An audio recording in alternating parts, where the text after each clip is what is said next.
Hello everyone, my name is Josh Pugh and this is my research paper presentation on groups and teams. Specifically, I wanted to look at how to produce effective groups and teams within an organization. What traits, what behaviors, what factors lead to a successful group or team.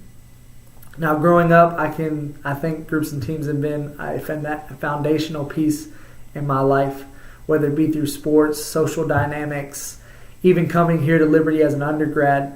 It seemed like group projects and teamwork were almost a necessity to get good grades in class. So understanding how to produce an effective group or team, or what makes up an effective group or team, was huge, and was one of the reasons why this topic interests me so much. Now, I came away confirming some of my beliefs beforehand, but also there were aspects that I didn't necessarily know or have a grasp of regarding how to produce effective groups or teams. So I'm going to outline about 8 or 10 of my main points and things I want to discuss with y'all. So I hope y'all enjoy this content as much as I did. First off, I think groups and teams are necessary in today's business climate. In the age of mass communications, global connectivity, social platforms such as Facebook, you almost have an instantaneous sharing of different beliefs and ideas, which is obviously describing groups as well. So I think now currently is groups and teams play a huge role in organizations, but I think in the future, as mass communication and hyperconnectivity grows, I think that's going to lead to even more groups and teams needed for that just varying viewpoints and different beliefs being shared and accomplishing tasks. The next thing I kind of led into this is you need to have varying departments and people sometimes to accomplish these tough tasks. When you have people looking at a problem from different viewpoints, you have different collective thoughts. It breeds creativity, it breeds accountability, and just contributes to a more effective product as a whole.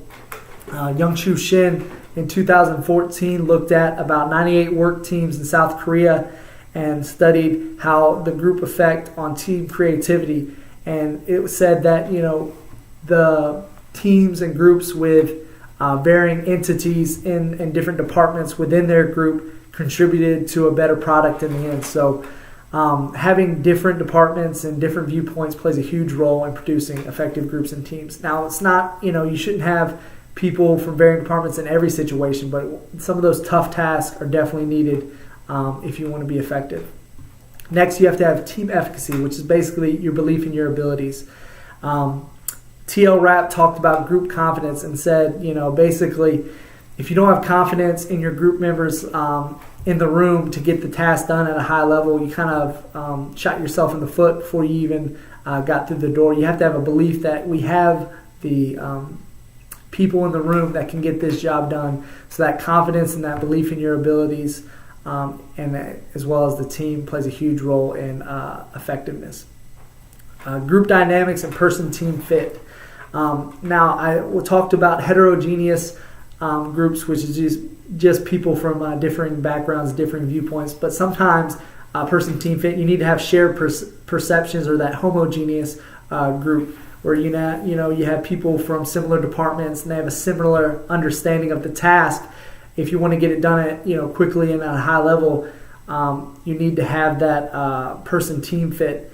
And the reason why is, you have these people from shared perceptions and you throw a wrench into it because, this person doesn't view it as the group. Sometimes that's effective, but a lot of times in the smaller, carrying out of duties, it can slow it down and make it less effective. So understanding person-team fit and group dynamics is huge in producing effective groups or teams. And Kuhlman in 2016 was the person who surveyed the 30 and looked how shared perceptions played a role in group cohesion. I know y'all have probably been in groups where there has not been a lot of cohesion at all, and it's you feel like you're going nowhere.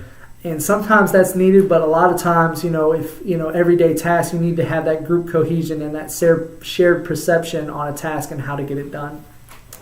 Tone, mood, and emotions also play a huge role in groups and teams and how to be effective within an organization. Positive group effective tone, also done by Kuhlman, which is PGAT, says that the tone facilitates discussions and creativity. I know y'all probably been in a group or team where it's kind of have a dark cloud and just a negative tone where you feel scared to even present your ideas.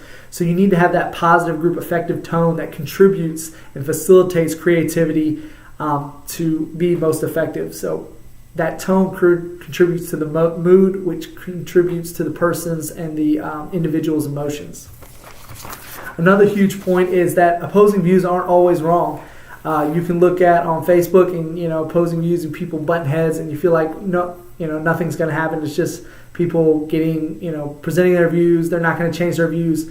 But if you go into it in a mindset and in a tone that though I have opposing views, I'm going to consider all sides. That negative actually turns into a positive in a group. I think you don't want to have that groupthink where groupthink, which is basically somebody comes up with an idea and everybody goes along that path because that's the direction the group want to go. You need to have opposing views to produce the most effective group within an organization. You also need to have time to nurture and develop.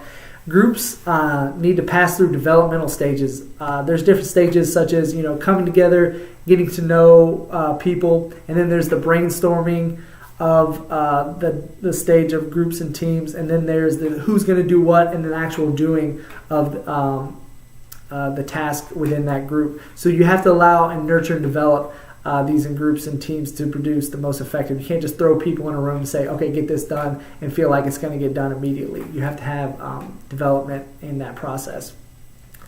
Teams lead to success. Scott Devine found that teams were more prevalent in organizations with multiple departments, multiple divisions, higher sales, more employees. Those all sound like great things.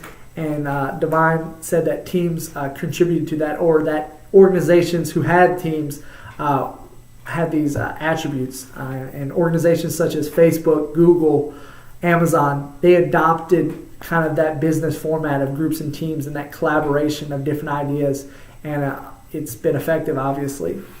Also, group diversity. Varying types of groups are needed in different circumstances. Sometimes you need an informal group. Other times you need a structured group where there's different departments that come in and get the job done. And then sometimes you maybe have a top-down leader where it's a transformational leader where it kind of equips the people within a group to do the job at the highest level. So one shoe doesn't fit all in groups and teams. Also, you need organizational support. Plays a huge role in effectiveness because employees whose ideas feel needed and considered and receives organizational support operate more effectively. If you have the backing of your boss, you have the backing of the higher ups and your leaders in the group and team, it will be more effective. Now, I hope y'all enjoyed some of these main points. I know I did, and I look forward to listening and looking at y'all's research papers as well.